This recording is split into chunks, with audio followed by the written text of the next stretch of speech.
Pigweed here. Today we review a strong ale and discuss Stoicism.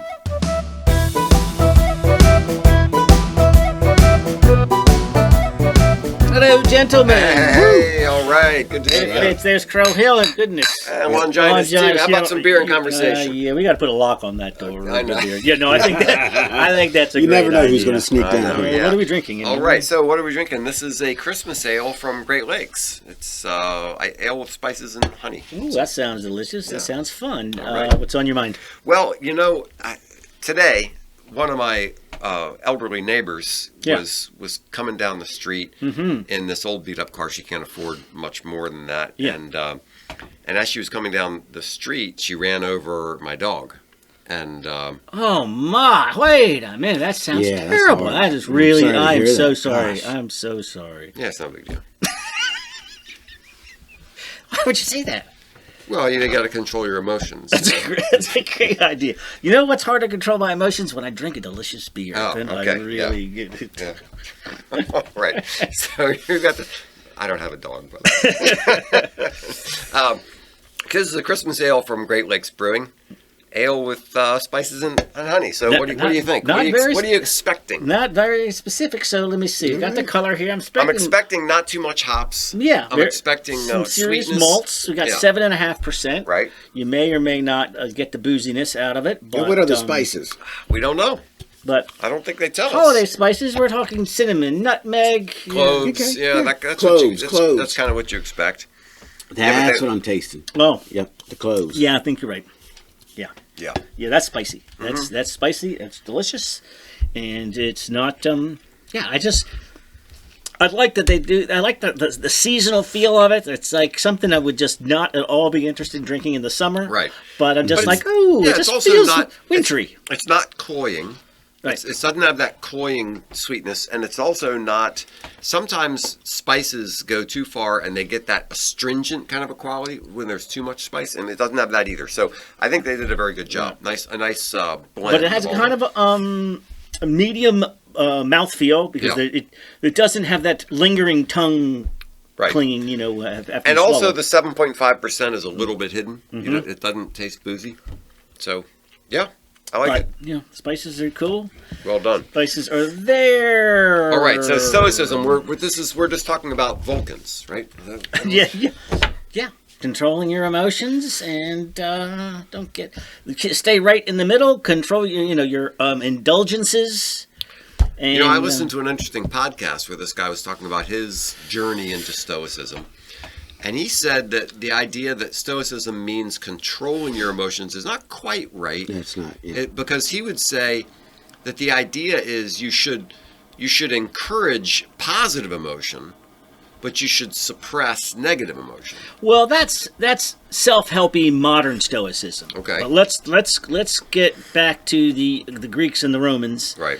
And what they meant by Stoicism. Now, some of these guys are just referenced. Gosh, the volumes and volumes and volumes that are lost to history. I don't know if it's I don't know if it's the Great Fire of Alexandria or where they all went. Yeah. Yeah. But people talk. You get references to volumes. Yeah, so we don't really, what you're implying here is that we don't really have all that much information from the Greek Stoics. All Yeah, we have is... we have no writings from Zeno, who's the father of Stoicism. We have actually no writings from Aristotle. all we have is other people referring to what they said. Yeah. Well, which- in Aristotle, we have the student's notes, which Yeah. is why it's so hard to read. But Yeah. So we don't know as much about Greek Stoicism as we know about Roman Stoicism because we have Marcus Aurelius and these So guys. right. So we kind of assume that Marcus Aurelius understood them well enough that in his meditations he's properly characterizing earlier Stoicism. Yeah, or he's just adapting it. I mean, you never know. It could be that he's trying to pass on a tradition. It could be that he's trying to rework a tradition. Because it's separate because it's different culture. So it's 500 years later, Right. 400 or 500 years later. It's not Greece, it's Rome, and it's not some philosopher walking around the street. It's the emperor at the empire's peak. So, Right. you know, I mean, it's a very particular... Not a schlub. He's a serious guy.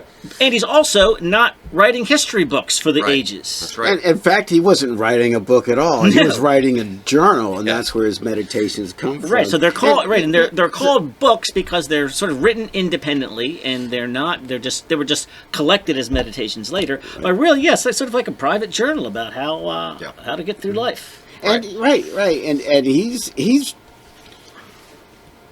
a practitioner. Maybe he's not a practitioner of all of it, but he's just using it to get through life, to try to have the best life possible. It's very self-helpy for him. Yes, so I think that, from what I understand, that is one of the big distinctions between the Roman and the Greek view.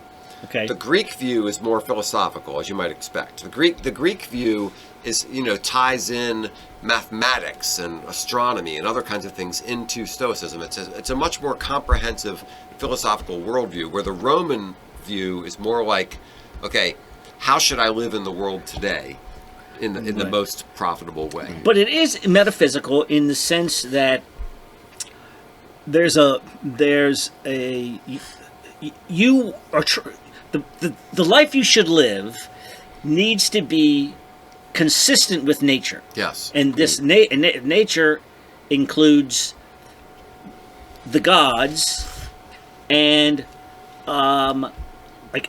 So the concept of the logos. Here's a quote from a current day philosopher, and I apologize, I don't have it, but he says, and it's a paraphrase of his quote: "Secure that a Stoic sage is secure in the understanding of the providential structure of the world." Yes. Identical with fate, which providential structure of the world is fate in some aspects, which in turn is identical with the will of Zeus, which is actually God, assimilating a person's will with the will of God. So that's what, once you understand those Stoicism has a philosophy to it. It has metaphysical assumptions. And from those assumptions, it goes to create sort of that ethic or that self-help aspect of it to be fully realized as a Stoic sage. Yeah, right, but they would say nature is rational. Yes, so to live according to nature means that you're living according to a rational principle, the rational order of reality. So that's where you get the idea of the logos, this concept of there's a mind, there's a purpose, there's an order, there's a rationale to the universe and to nature, and that the smart thing to do is to align yourself with that and live in accordance with that. Right. When I hear I don't know if it's Zeno. I think so. Like a dog tethered to a cart, there you go, is better off, running alongside of it than resisting the Yes. Okay. Good point. Right. So it is. It is aligning yourself with with the things that you can't change. It's almost that Irish thing, change the things, or that the alcoholics. The serenity prayer. Serenity prayer, right? Yeah. But so there is those aspects of it. That I think the other thing is that the idea of good and evil. They do have an idea of good and evil, but it's not a way to describe nature. An earthquake isn't evil. Yeah. It might be bad. Right. But it's not evil. But But the Stoic would say that when the earthquake comes, collapses your neighbor's house, crushes all of them, don't get too emotional about that, because hey, look, nature's just doing what nature does, and succumbing to those emotions is irrational, because what good is it going to do? What is the rational purpose of being emotionally affected? Which this is part of my criticism of the situation. But so I heard some different things on that score. So one thing I would draw out was the relationship Stoics have to fate, and one thing I was looking at said that there's fate for things that have happened already. You accept that was fate. And then there's the things that are happening to you right at the present moment. That's fate. but the future, you don't think of it in a fatalistic sense. You don't think of it as like, whatever will be will be. You have to plan, and you have to try to make the future better. So I think that's. Yeah, but how is that different from? How does that address the issue of not being emotional about your? Right, exactly. So when something happens to you, when some calamity happens, you have to accept that is fate. That's as you said, that's just the way things happen. But the question of whether you should grieve, whether you should have negative emotion, I think there's some difference of opinion on that, because some people would say you're trying to eliminate negative emotion. You don't want to dwell, don't get down. And other people would say, well, yes, you're going to experience some negative emotion, and that's okay. Just don't do too much of it. But I think that's the difference between the Marcus Aurelius and the modern skeptic, who has turned it into a bit of a more self-helpy thing, as opposed to the classical Stoic. That could be. So if good and evil is a way to describe only your decisions or your opinions, of course you want to be good,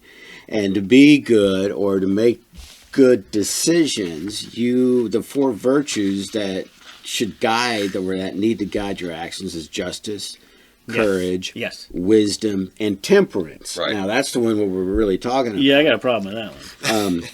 Says guys, 3 guys on their 3rd beer.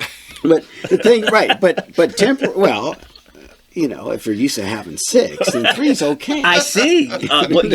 Very good point. Okay. Right.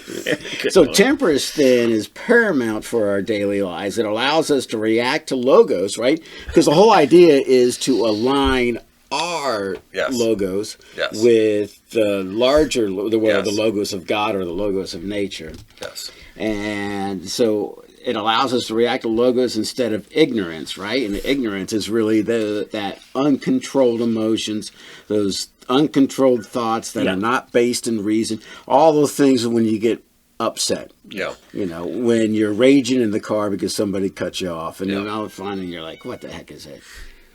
Yeah, and so I would not say that there's a whole lot of overlap between Stoicism and Christianity. But as you were talking about that, what came to my mind was, "Thy will be done on earth as it is in heaven." Right.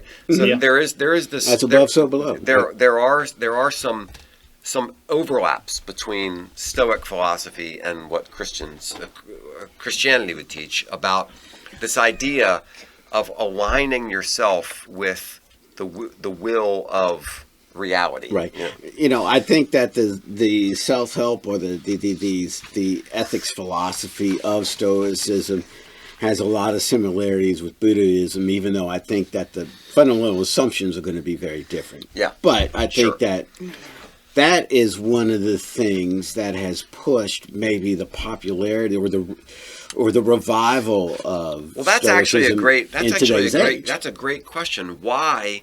What is it about modernity? What is it that makes us think that makes Stoicism so much more attractive right now? Like, why is it? Why are people interested in Stoicism? Right. Well, let's flesh out the Serenity Prayer. Grant me the wisdom to know what I can change.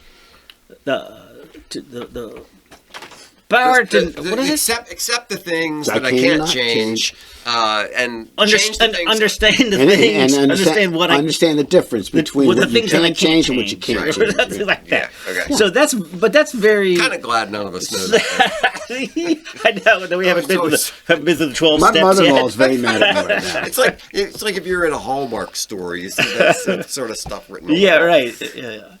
Reggie, when you go into motivational posters exactly at work, yeah, right? yeah, I'm glad that we don't have it memorized. No, we don't know that. So, all right, so the modern appeal of what I think maybe that we have access to way more information than we really need, and I think that the world seems far more. The world isn't more chaotic and unknowable now than it ever was. Yeah. But you're only realizing it, but it seems more now because you have this constant barrage of every terrible thing that happens on the other side of the planet. Yeah, so reality is still water, but somebody has increased the spigot, right, or knowledge. Yes. Right. Yeah. Okay. Yeah. Almost like right. So I wish I didn't know now, and I didn't know then. faster. Something like that. So I was thinking of it in a slightly different sense, that we're taught all the time that everything is just random, right? That life is random. Everything, like if a asteroid comes and crashes into the Earth, that's just random. It has no meaning. It has no purpose. It's just the way things are. The fact that the world is even here, and Right. that you and I are here. Right. It's all just the all roll just of the random. dice. And Right, Stoicism links you to at least a sense of there's a rational purpose to reality. There's a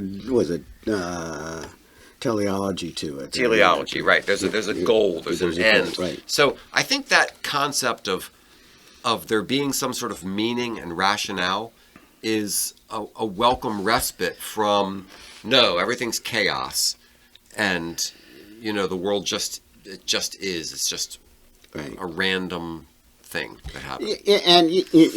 And is Stoicism just another variety in the buffet of New Age ideas, or is there something that's important? And is it actually a positive that we have a buffet of new of ideas out there to try to make us feel connected with each other? And because I think you're right. The whole modern and postmodern just chaos and inanimate and randomness. Yeah. There's no room for what makes us human. Right. Yeah, but isn't this also just the case of New Ageifying religion, in that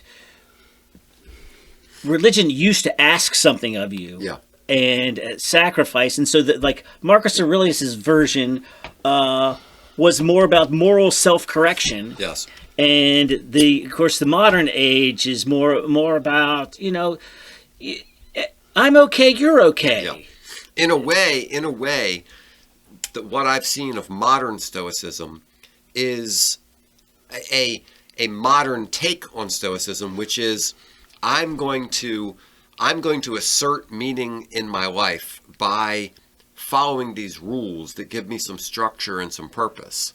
And it's not necessarily a philosophical thing. No, you're not trying to align yourself to the greater purpose of the universe. Right. You're just it's just the self-centered. Exactly. You've just realized, look, it really does make more sense to save for retirement. Right? So there are just certain rules and things that there is a sensible way to live. I think another. Go ahead. You have something? Well, just that the modern angst that we live with, it's to reduce that. Like, you don't have to worry about everybody all the time. You can't control things. I know you have this modern anxiousness that can be settled by hey, it's not up to you to fix everything. Understand that you can only do so much, and that's sort of soothing. I would almost even say that the only way to start fixing everything is to fix yourself, is to make your own bed. I mean, it's the Jordan Peterson 12 Rules for Life. It's who's the admiral who wrote that book, Make Your Bed, which is a great book, by the way. I mean, but I think that's really important. I remember when somebody got really upset when I think it was Jordan Peterson asked was asked, what can we your philosophy says nothing about helping the world, and he's like, how, and then he turns around and goes, how can you help the world if you can't even make your bed or clean your room? And well, there's an arrogance that thinks, yes, my life is a wreck. Right. I can't balance my own checkbook. I can't keep my car running. I can't make my bed. I can't do any of these things. But I can solve Palestine. Right. I got a solution to Social Security. Right. Yeah, I mean, but so another thing that I think is is a modern reason why Stoicism might be appealing is indulgence versus temperance. Like, we are so, our whole economy, our social media, the media, all this entertainment is all based around being addicted to one thing or another. Yeah. So it's all about baser instincts. And I think people feel an emptiness from that. And they want to find something that gives their life a little bit more seriousness and purpose. Mm-hmm. So the idea of saying, no, there is some value in restraining my passions, in not, running off and just doing whatever feels good. Yes. Well, this key difference between old and new says Marcus Aurelius aims at moral purity, while modern Stoicism often aims at mental health. Right. There you go. Yeah, I think that's just like the refocusing of the outward view of aligning yourself with the universe versus the view of getting my own shit straight, which is fine. I mean, I'm not saying it's. There's nothing wrong. I'm not saying Marcus Aurelius. But the self-help thing doesn't necessarily have to say this is like the way the universe is. That there's some underlying logos, there's some underlying reason and rationale. It doesn't need all that. All it's saying is, it really does help your state of mind if you think this way rather than that way. Right.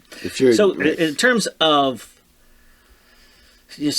so practically, your neighbor's house is hit by a tornado, and there's really nothing you can do about that. Mm-hmm. And you go out there, and the sirens are going, and people are gnashing and wailing, and you're going. But is that the right way to respond? No, I mean the right way to respond would be to go out there and not go, oh my God, I can't believe this tornado just run over there and say, what good does it how can I help? Right. How can I help? Right. That attitude might keep you from digging through the rubble and seeing if there's a survivor inside. You're like, right. What am I going to do? Yeah, there's a certain amount of emotional detachment that becomes almost inhuman. Mm-hmm. You have to have some amount of grief. You have to have some amount of empathy. You have to have that to a certain extent. But there's also, someone who is still mourning something that happened 20 years ago. There's a point at which you have to get over. Crying about an apartment collapse in the Philippines or something like that. There's a certain point where you just have to say, I can't be emotionally involved in everything that happens every place on the planet. Okay, horrible things are happening in Zimbabwe. Well, I'm very sorry about that, but I can't allow my life to be all tied up in worrying about How about this? When you're sitting on the runway, do you worry about the plane going down?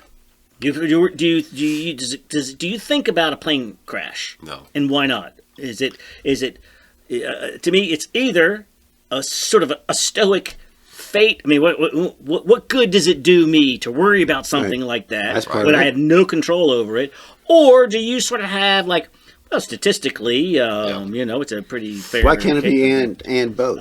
Yeah. And I mean, what prevents you? I mean, unless you are actually sweating on the tarmac. No, I'm not. So in the one case, for worrying about the plane going down, I don't, just because. I mean, come on, it's not likely. Right. I'm much more likely to step off the the plane. Statistics guy. So there's more. I'm more the fate guy. I'm like, well, it is what it is. However, let's change the analogy, and let's say now you're getting into the gunner seat in a B-29, and you're flying over Nazi Germany, right.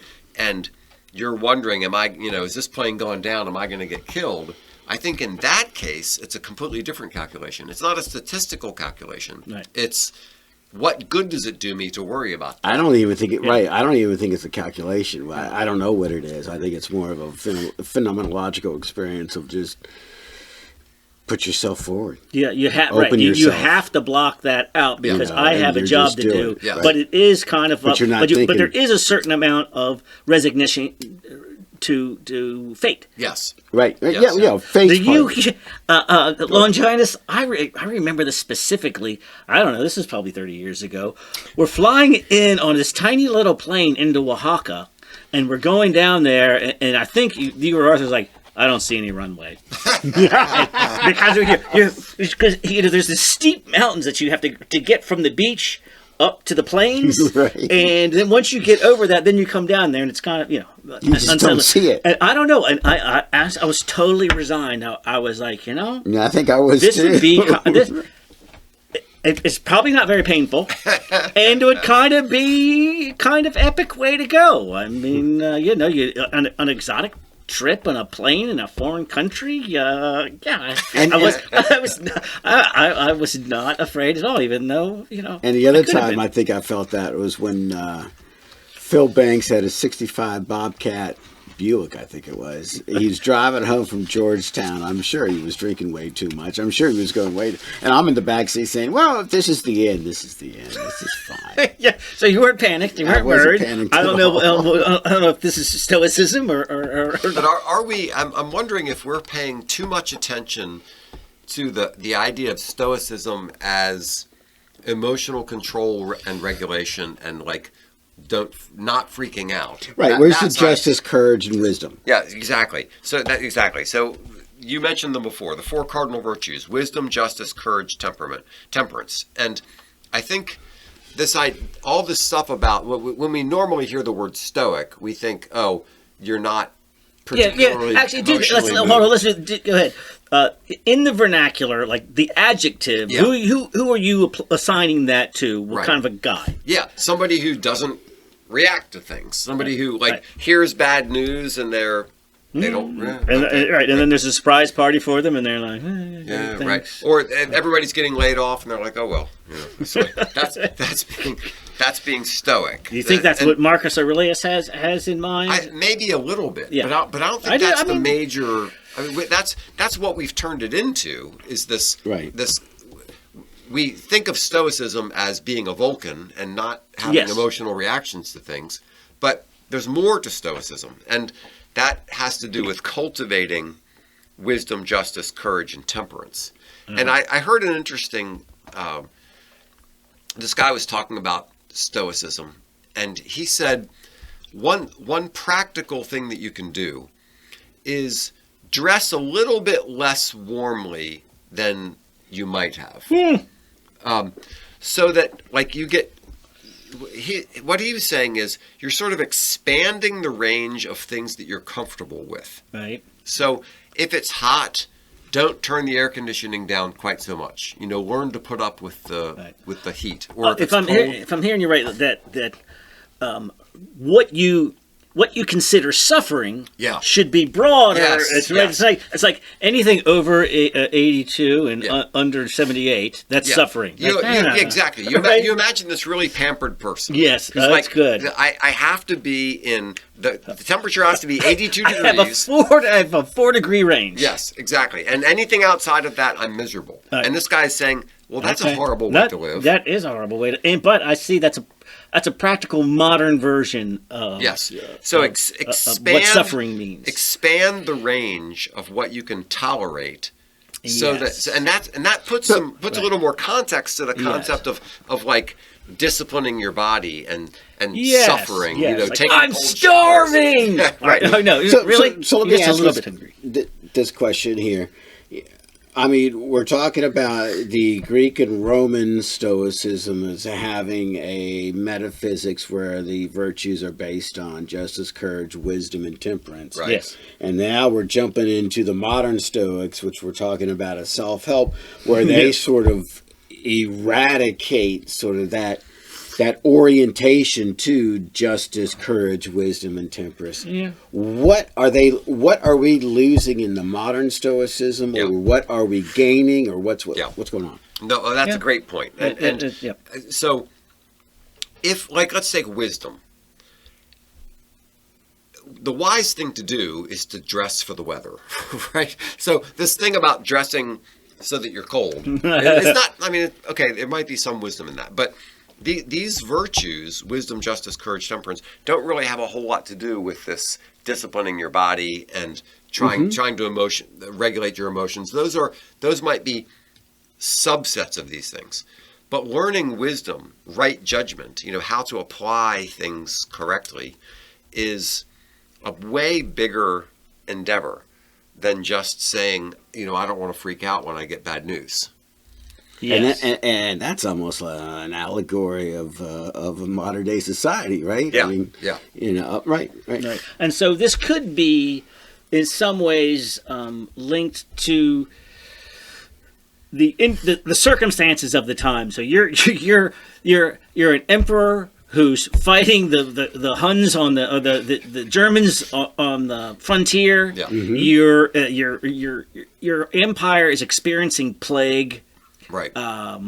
So those applications are clearly different for an emperor in the first century, yes, or the second century, than yes. Than just applying it in your everyday suburban life. Yeah, and also I would think that one aspect of trying to be wise, just, courageous, and temperate, what's the word? Temperate.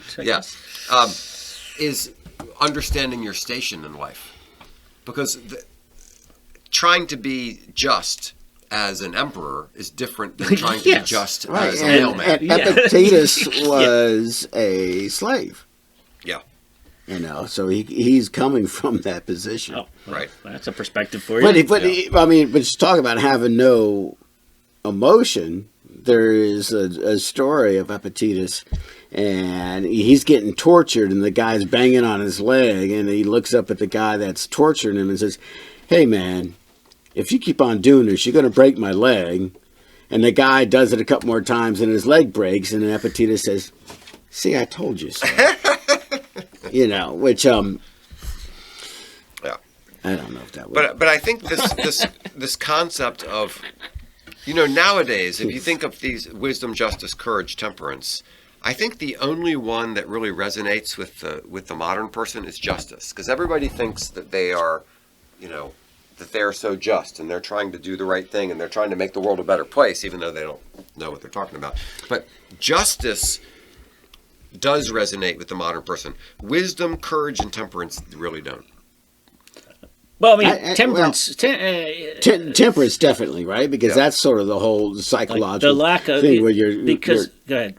Where you're falling back on sort of a naturalistic or materialistic epistemology or metaphysics, sorry, where there's no such thing as meaning. There's only just which you brought up earlier, but that a culture that emphasizes indulgence. Yeah. There's a place for temperance in a culture that emphasizes indulgence. Yeah. Yeah. So then wisdom, like how do you grow in wisdom? That's an interesting question, because wisdom is different than knowledge. Yes, and wisdom actually, is the serenity prayer. I know it's trite, but kind of is like recognizing. All right, these are the things I can control, and these are the things I can't, and let me just focus on these over here and not get too caught up in the things that I can't. Yeah, I've heard wisdom described as knowledge rightly applied. Okay, you can know a lot of things, but the wise person knows how to apply that knowledge in a particular circumstance, and those are things you have to kind of practice and study and think about. It's not doesn't just come to you. All right, I don't know if we've solved anything here, but the Stoics. But yes, they have. One of my favorite quotes of all time. Okay. It's from Marcus Aurelius. Okay. Meditations, and I'm going to quote it. Please. And I think it'll be a farewell. Good farewell. One thing hastens into being, another hastens out of it. Even while a thing is in the act of coming into existence, some part of it has already ceased to be. Flux and change are forever renewing the fabric of the universe, just as the ceaseless sweep of time is forever renewing the face of eternity. In such a running river, where there is no firm foothold, what is there for man to value among all the many things that are racing past him? Wisdom, justice, courage, and temperance. Yeah, that's right. All right, well, Mark, thank you very much. Yeah. Thanks so much for listening to Beer and Conversation with Pigweed and Crowhill. Remember to visit us at pigweedandcrowhill.com or send us an email at pigweedshow@gmail.com.